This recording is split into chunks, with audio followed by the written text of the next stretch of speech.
पिछले एपिसोड में मैंने आपको बताया था कि किस तरह डी कंपनी और अरुण गवली जो गैंग थी, बीआरए गैंग, उनके बीच में खूनी खेल स्टार्ट हो गया था।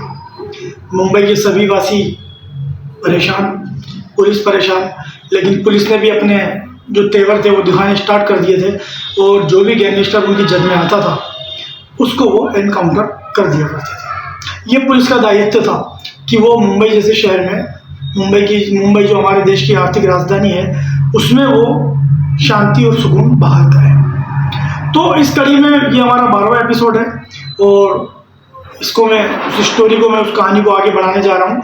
लेकिन बीच में जो इतना लंबा गैप आया उसकी वजह ये थी कि हमारे इंडिया में क्रिकेट वर्ल्ड कप चल रहा था और हमारी जो इंडिया टीम है वो बड़ा ज़बरदस्त खेल रही थी, लेकिन लास्ट टाइम में आकर के हम हार गए। तो हर दिन हमारा नहीं होता है। जिस दिन ऑस्ट्रेलिया और इंडिया का फाइनल था उस दिन सभी चीज़ हमारे पक्ष में थी।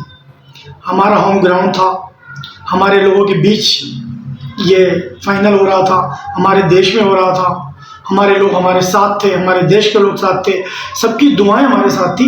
लेकिन अगर एक चीज़ जो नहीं थी हमारे साथ तो वो थी हमारी किस्मत, हमारे देश के खिलाड़ियों की किस्मत और हमारे देशवासियों की किस्मत, कि उस दिन हमारे साथ हमारी किस्मत नहीं थी और हमारी टीम अच्छा खेलने के बाद भी हार गई।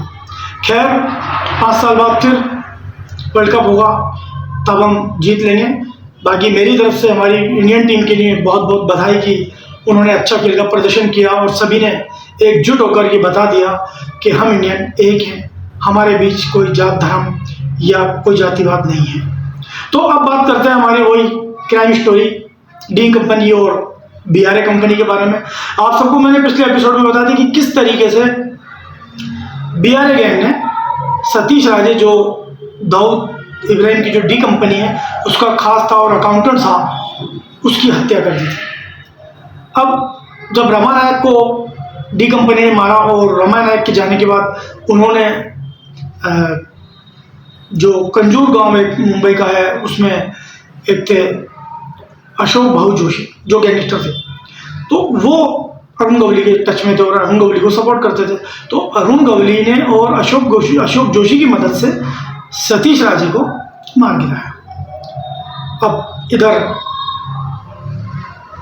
छोटा राजन और डी कंपनी और छोटा शकील जो डी कंपनी थी, उन्होंने देखा कि भाई इसका हिसाब देना है, जवाब देना है, तो उन्होंने आगे की प्लानिंग तैयार की। तो हेलो, अस्सलाम वालेकुम, नमस्कार, सत श्री अकाल। मैं राहत कुरैशी स्वागत करता हूँ आप सब लोगों का सलाम इंडिया चैनल में। और इस एपिसोड में पिछले एपिसोड से आगे की कहानी।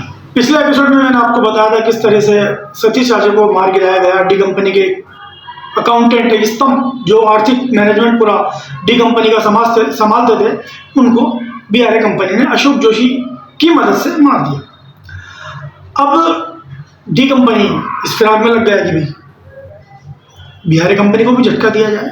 तो उन्होंने जो टारगेट चुना वो चुना बाबू रेशम को। बाबू रेशम ही उस वक्त मैन था बीआरए कंपनी का और अरुण गवली और रमा नायक उससे नीचे थे। बाबू रेशम का अच्छा दबदबा था और वो भी एक फैक्ट्री से पहले वर्कर का काम करता था, लेकिन बाद में जब फैक्ट्रियाँ बंद हो गई और स्ट्राइक हुई फैक्ट्रियों में तो वो अपने दूसरे ट्रैक पे चले गए, ये भाईगिरी के ट्रैक पे। तो बाबू रेशम का भी अच्छा दबदबा था। अब होता क्या है कि बाबू रेशम का करीब 15-20 दिन, उनकी जो हत्या है उसके 15-20 दिन पहले कोई विजय नामक एक लड़का था, उसकी सिस्टर को छेड़ने को लेकर के विवाद हो गया था। तो डी कंपनी ने क्या किया कि जो विजय था, जिसकी बहन को बाबू रेशम ने छेड़ा था, उसको हायर किया और विजय को ये बताया कि भाई तुम्हारी बहन के साथ इस तरह से ये बाबू रेशम जो गैंगस्टर उसने किया है, तो इसका तुम देखो क्या कर सकते हो। तो क्योंकि डी कंपनी बहुत पैसे के मामले में सॉलिड और बाकी चीज़ें भी उनके पक्ष में थी, उस वक्त बड़ा दबदबा, तो डी कंपनी ने विजय जो लड़का था उसको हायर किया। अब होता क्या है कि वहाँ एक जैकब सर्किल है, उसके पास में एक अग्निपाड़ा पुलिस स्टेशन है, वहाँ बाबू रेशम को किसी मामले में पूछताछ के लिए लाया गया और लॉकअप में डाल दिया। अब लॉकअप में वहाँ रखते हैं 2-4-10 दिन। जब मान लो कि आपको कोर्ट से जब वो मिलता है, आपको रिमांड अवधि मिलती है, पूछताछ के लिए समय मिलता है, तो पहले 10 या 15 दिन का मिलता था, अब तो 2-3 दिन का मिलता है। तो 15 दिन जब तक रिमांड पूरा नहीं होता था, पुलिस अपने लॉकअप में अपने जो स्थानीय पुलिस स्टेशन होता था, उसमें कैदी को रखते थे और उससे अपराधी से पूछताछ किया करते थे।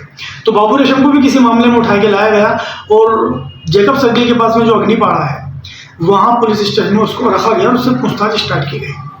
अब नए नए लोग आते थे वहाँ पर और जो जेकब सर्किल के अंदर जो अग्निपाड़ा जो पुलिस स्टेशन है वहाँ पर बाबू रेशम को खाना और दारू वारू ये सब लेकर आते थे, क्योंकि जब तक वो पुलिस स्टेशन में अपराधी होता है तो घर की तरफ से, उसके यार दोस्ती की तरफ से उसको खाना मुहैया कराया जाता है। तो ये सब चल रहा था, बाबू रेशम से पूछताछ जारी थी और लोग उसको खाना वाना लेकर के डेली का आ रहे थे। अब विजय को जब डी कंपनी ने हायर कर लिया तो विजय अपने 7-8 साथियों के साथ बाइक टैक्सी अग्निपाड़ा थाने के बाहर पहुंचा करीब रात के 10:30, 12-1 बजे, और उन्होंने अंदर जा कर के पुलिस वालों से कहा कि भाई हम ये दारू की बोतल भी लाए और खाना भी लाए, तो बाबू रेशम के लिए हम खाना लेकर आए।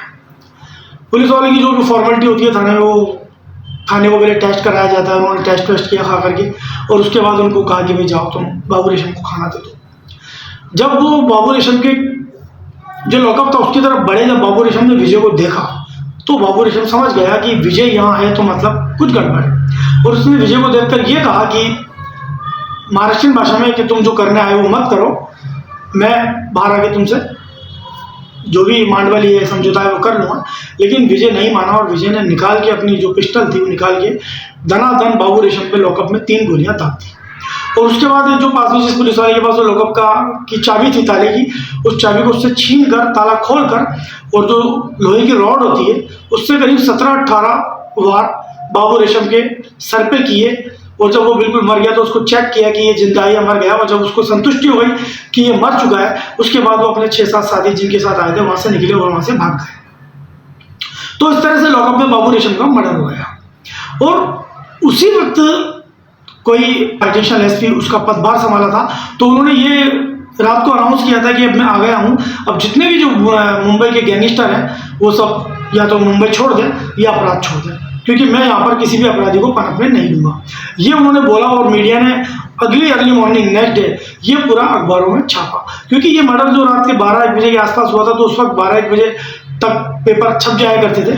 तो ये 12 बजे बाद जब लोगों को ये पता चला कि इस तरह से बाबू रेशम का मर्डर हो गया है तो वहाँ सब तरफ लोगों ने बाबू रेशम के मर्डर के लिए पूरा जो मुंबई था वो बंद कर दिया। तो इस तरह से बिहार गैंग और डी कंपनी का गैंगवार स्टार्ट था। और क्योंकि अब बाबू रेशम भी मर गया था तो अरुण गवली का जो साथ दे रहे थे वो दे रहे थे अशोक जोशी, और अशोक जोशी की गैंग में थे उस वक्त के शार्प शूटर जिन पे एक फिल्म भी बनी है शूट आउट लोखंडवाला, जिसमें माया डोलस, दिलीप बुहा और 2-4 और उनकी गैंग, ये सब उस वक्त अशोक जोशी को सपोर्ट करते थे। तो इधर बिहार गैंग स्ट्रॉन्ग, उधर डी कंपनी स्ट्रॉन्ग, तो इस तरह से इनका गैंगवार चलता गया। अब आने वाले एपिसोड में मैं आपको बताऊंगा कि जब बाबू रेशम का लॉकअप में मर्डर हो गया तो उसके रिएक्शन में बिहार गैंग ने क्या कदम उठाया।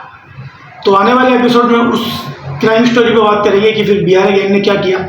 तो तब तक आप मेरे इस एपिसोड को देखिए, मेरे चैनल को लाइक कीजिए, शेयर कीजिए, सब्सक्राइब कीजिए, और इसी तरह मैं आपको क्राइम स्टोरी सुनाता रहूँगा। तो इस एपिसोड में इतना ही, नेक्स्ट एपिसोड में फिर हम मिलेंगे। तब तक के लिए आप सब लोग राहत कुरैशी को इजाज़त दीजिए और देखते रहिए मेरा ये चैनल और मेरा एपिसोड। सलाम इंडिया।